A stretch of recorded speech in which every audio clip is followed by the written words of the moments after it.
Expelled ka. Kalokohan, di ba? Yeah. So, hindi namin pwedeng magawa yon at hindi nila kayang gawin yan nila Tede Casino.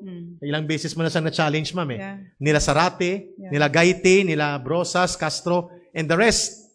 Kasi, iisa lang sila. Iisa lang sila. And pag ginawa nila yan, parang itinakwil na rin nila ang organisasyon kung saan palihim at patago silang kasapi at namumuno nito. Ka-Eric, nasa simbahan ba sila? Very much. Sana hindi ito maging controversial. The recruitment and infiltration of the church sector is not institutional. It is individual basis. Individual na pastor, pare, madre, katekista, seminarista, sakristan. So wag po mabahala ang mga babanggitin ko na church organizations. You are not recruited by organization. Marami sa inyo dyan, hindi nila nare-recruit, pero marami rin sa inyo, nare-recruit nila at nandyan sa loob ninyo. Like Iglesia Filipina Independiente, United Church of Christ in the Philippines, Convention of Philippine Baptist Churches, Roman Catholic Church, ang kanilang mga social action centers. Ang ibig kong sabihin, the recruitment and infiltration of the CPP is not done on the entire institution. Marami dyan, siguro mga 80%, hindi naman naniniwala at sumusuporta sa CPP and PNDF. Pero may mga 20% siguro, 15% na nagkukunwaring pastor lang sila, madre lang sila, pare lang sila. Please, IFI, UCCP, and Convention of Philippine Baptist Churches, don't take me out of context. United Methodist Church. Marami po, ito ay individual recruitment. At ang kanilang underground organization ay Christians for National Liberation. Ang kanilang open organization, marami, iba-iba.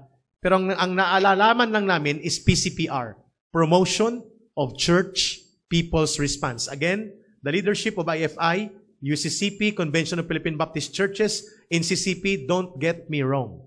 Don't get me out of context. Mga 80% ng inyong miyembro at mga leaders ay hindi naman CPP and PNDF. But around 15 to 20% naaabot nila at na-agitate nila na sumama even to the underground like CNL and even to the Communist Party of the Philippines.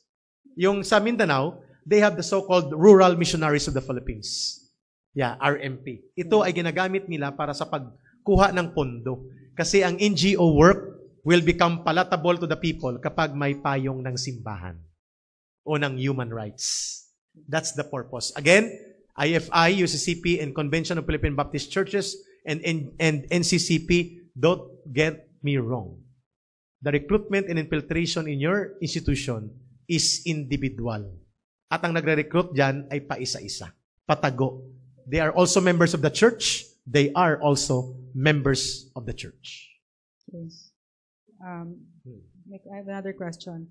A lot of parents want to know, kindly name the schools kung saan ginagawa ang recruitment ng mga NPA. Ang number one talaga, UP. UP Diliman, UP Manila, PUP. And then, Santo Tomas, FEU. And then, halos mga state colleges and universities. Kaya, Chairman De Vera, tama ba, De Vera?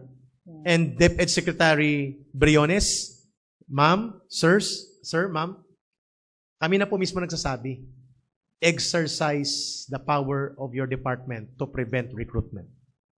Do not fear or cower kung iharas kayo ng anak bayan at mamimintura ng inyong building. Ipahuli natin sa pulis ng vandalismo at ipahuli natin kung mangharas, kung anong kaso, nasasanay silang inaharas nila palagi ang mga government officials. Kakasuhan, babastusin. Yeah.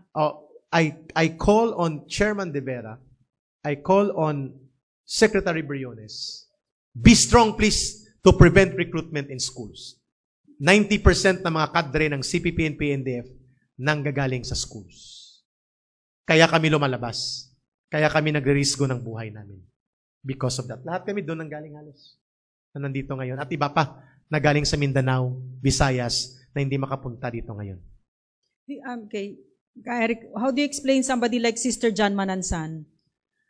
Hindi ko siya personal na meet, pero naririnig namin siya, hindi lang ako, pati itong mga kasama ko. Matagal na siyang kaibigan ng CPP, NPA, NDF. Okay. I cannot confirm if she is member of the CPP, NPA, NDF, but what I can confirm, she is cavorting with CPP, NPA, NDF cadre. And she is knowledgeable of those people coming to her. Yes. Kagaya din ang ginagawa nila ngayon sa movement against tyranny. Yan dati ang dating tinatawag na ERAP Resign Movement. So alam ba ni Cardinal Sin noon na mga CPP kami? Yes. Pero nagsabi ni Cardinal Sin, I don't care. Because hindi man maniniwala ang simbahan sa komunismo. But sa tactical issues on corruption, pwede. So, alam na kung ano sila. Pero, ang problema, dahil nakakapagkunwari sila, nakakapagkunwari kami noon, we can be able to recruit people into the underground. Doon ang problema. Sa underground movement. So, kung wala na po, ang final kong panawagan, last na po ito, dapat po mag-resign na si Colyamat, Gaiti, Ilago, Castro, Brosas, and Sarate. Dapat mag-resign na po sila kasi sila po ay nag-aabuso sa pundo ng bayan.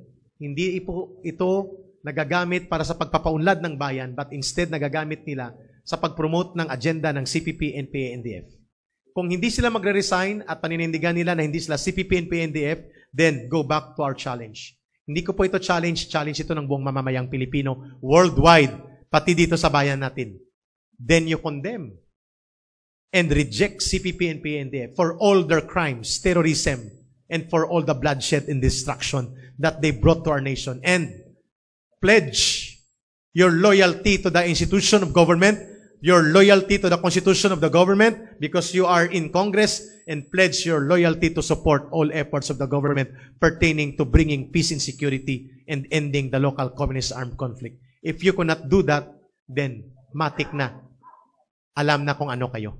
Maraming salamat. Tatanong sa online, ano ba ang ipinaglalaban ng CPP, NPA, NDF, ka Eric? Ang ipinaglalaban ng CPP, NPA, NDF ay maging komunista ang ating bansa. Gagamitin nila ang karahasan at ideolohiyang naniniwala sa karahasan, ibabagsak nila ang gobyerno, papatay sila ng tao. That is the truth. Alam ito nila Tina Palabay ng karapatan, alam ito ng mga binanggit ko mga personalidad. Yes, kasi doon kami galing. So, ang kanilang ipinaglalaban ay hindi ang kagalingan at karapatan at ang kapayapaan ng ating bayan.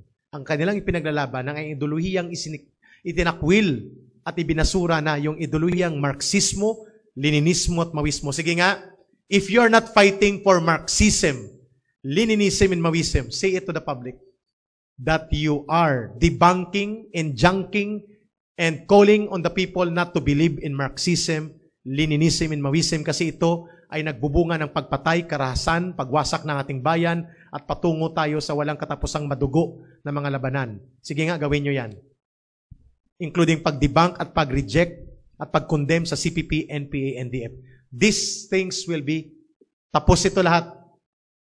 Lumabas lang sila at i-condemn nila ang CPP, NPA, NDF and they declare before the people na tutulong sila sa gobyerno para magkaroon ng totoong good governance at tunay na kapayapaan at ibabasura at itatakwil ng mamamayan kasama sila ang CPP, NPA, NDF for all its terrorism. Then tapos na ito. No need. No need for us to come out. Tapos.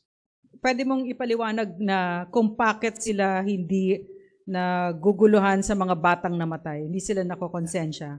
Pwedeng pakipaliwanag sa amin dahil hindi namin maintindihan yon. Tama po. Kung doon ka po sa CPP, NPA, NDF, sa mga kababayan po namin, sa mga nanay, sa mga anak na nakikinig, para po kayong kabayo na nakatakip ang mukha mo. Ito lang dapat ang tingin mo. Hindi ka pwedeng gumanon. So everything that the party says, everything that the party na itinuro sa iyo, na ito'y bahagi ng digma, natural na may namamatay, natural na may karahasan, natural na mag-alsa at pumatay ang mga magsasaka, mag-armas at patayin ang mga Panginoong may lupa, asindero, borgesya, komprador, malalaking politiko, lahat ng mga nangaapi sa uring anak pawis, papatayin natin. Kapag nasa CPP, NPA, NDF, kakagaya ng mga nagkukunwari dyan na hindi CPP, NPA, NDF, nagamit ang bayan muna at mga Gabriela organization na pinamumunuan nila, ganito sila mag-isip. One track.